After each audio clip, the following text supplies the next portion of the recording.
காணாமல் போனவர்கள் பற்றிய அறிவிப்பை கேள்விப்பட்டிருப்பீர்கள். காணாமல் போன மலைகளை பற்றி கேள்விப்பட்டிருக்கீங்களா?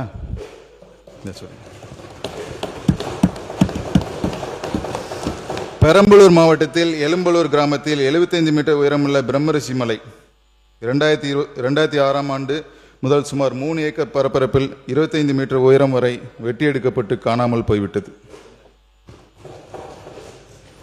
பெரம்பலூர் மாவட்டத்தில் அறநெறை கிராமத்தில் 90 மீட்டர் உயரமுள்ள கோனாரிபாளையம் மலை 2004ஆம் ஆண்டு முதல் சுமார் 8 ஏக்கர் பரப்பளப்பில் வெட்டி எடுக்கப்பட்டு காணாமல் போயிடுச்சு.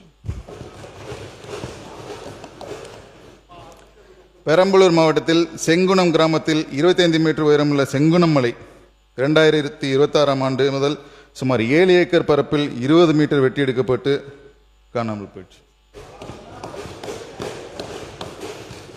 மதுரை மாவட்டம் கீழவளவு கிராமத்தில் 25 ஏக்கர் பரப்பில் 50 மீட்டர் உயரத்தில் ஒரு சர்க்கரை பெரு மலை இருந்திருக்கு.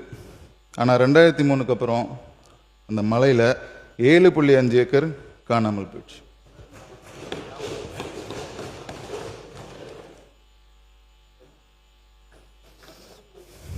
மதுரை மாவட்டத்தில் கொண்டையம்பட்டி கிராமத்தில் 35 மீட்டர் உயரமுள்ள குன்று 2021க்கு பிறகு சுமார் 5 ஏக்கர் பரப்பு வெட்டி எடுக்கப்பட்டு காணாமல் போயிடுச்சு. திருப்பத்தூர் மாவட்டத்தில் ஆம்பூர் பேட்டை கிராமத்தில் 10 மீட்டர் உயரமுள்ள குன்று 2024ஆம் ஆண்டு முதல் சுமார் 2 ஏக்கர் பரப்பு வெட்டி எடுக்கப்பட்டு காணாமல் போயிடுச்சு.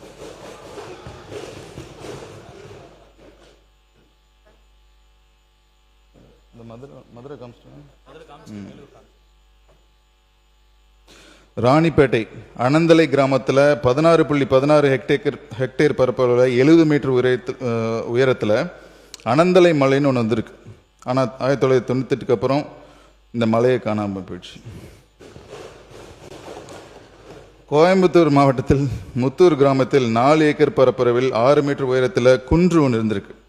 ஆனால் 2022ஆம் ஆண்டுக்கு பிறகு அந்த குன்றே காணாமல் போயிடுச்சு.